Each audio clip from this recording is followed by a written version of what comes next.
Well, after heat treating, the knives come out of the process looking like that. So the next thing to do is to linish the flats, take all the black carbon off, get back to good steel again.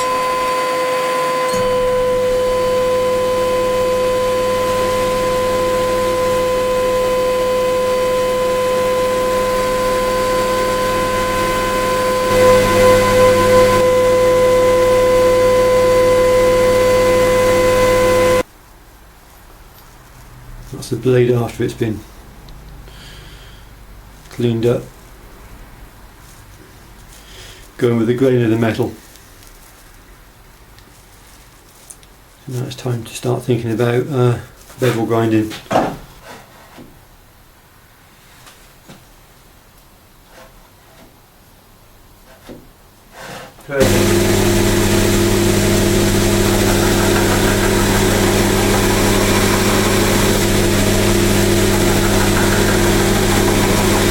See the back edge of the knife is still black, but what I was doing just then was just cleaning the carbon deposits from what would be the cutting edge.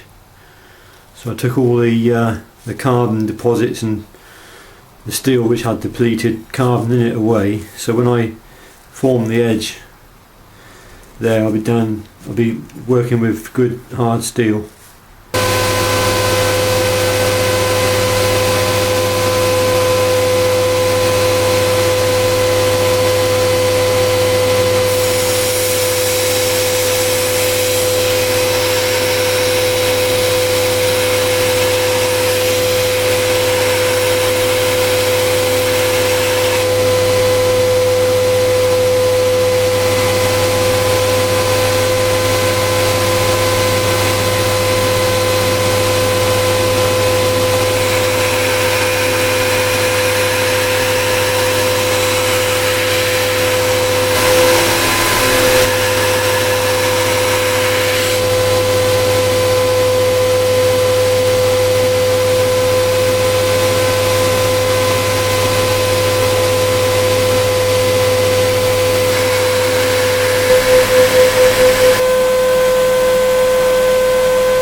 Keep cutting the edge. Let's get the focus there. I go to a finer grit, and then maybe down through 2 or 3 grits, and then I'll hone the edge, and that should be like a razor blade.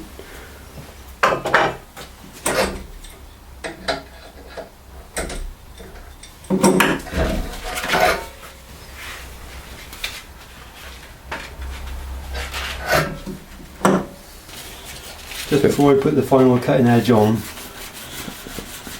I always finish the flat of the blade with memory. This gives it that silky lustre. Unfortunately there's no shortcut to this part of the build.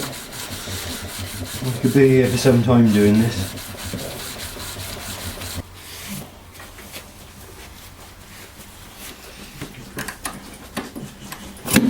So that's it. After a bit of time on the emery, I end up with something which looks like that.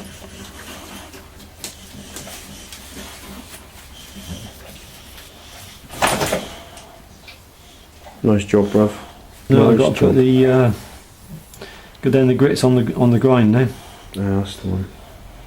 There's an edge on it, but it's not a good edge. It needs to go through the grits now. That's the next job. Take all them lines out.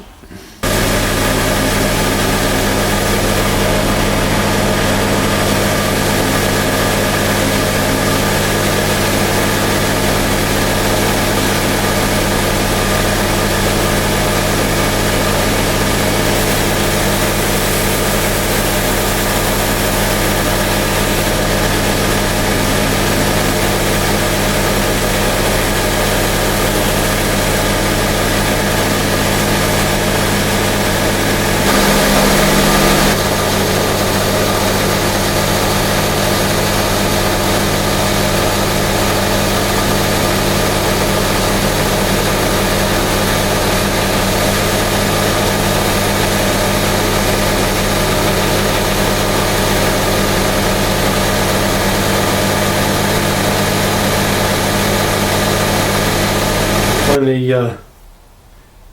got the edge on now, so it's just time to finish it off on leather strop. So I'll spend a bit of time just carefully stropping this blade, and then I'll do a cut test with it, make sure I'm happy with it, and I'll put the logo on before I put the scales on.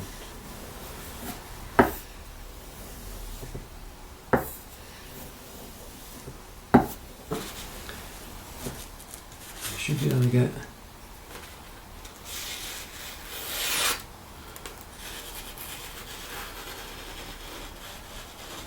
get fine curls.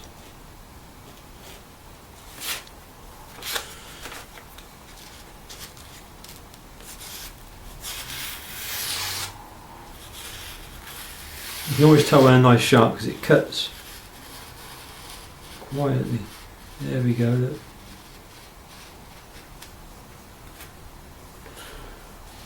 Should be able to get fine curls like that.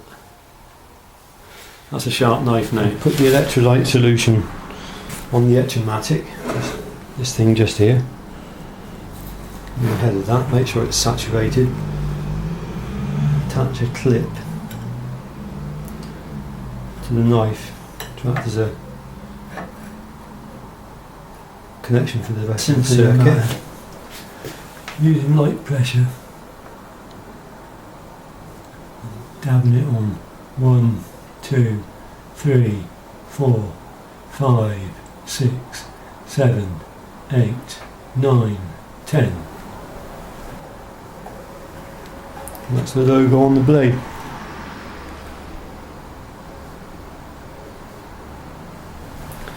The last thing I do is make sure the back of the blade, that's the spine, this area here is a true flat 90 degrees to the flat there.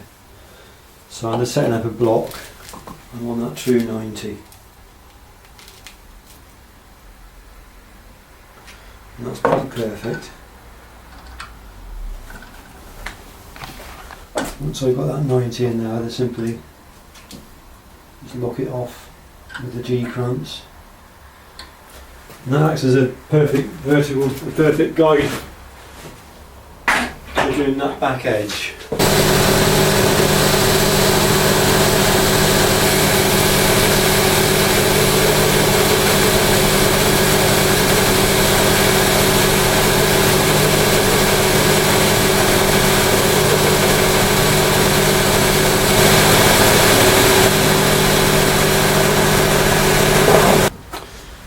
And after grinding, using that jig setup that I just had, I should be able to sit all my jacklore knives on their spine like that, and they should. I don't know if you can see this.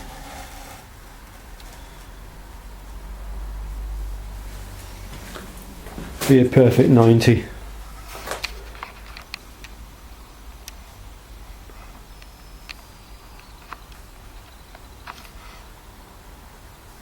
It's just attention to detail which turns an ordinary knife from an ordinary knife into a great knife.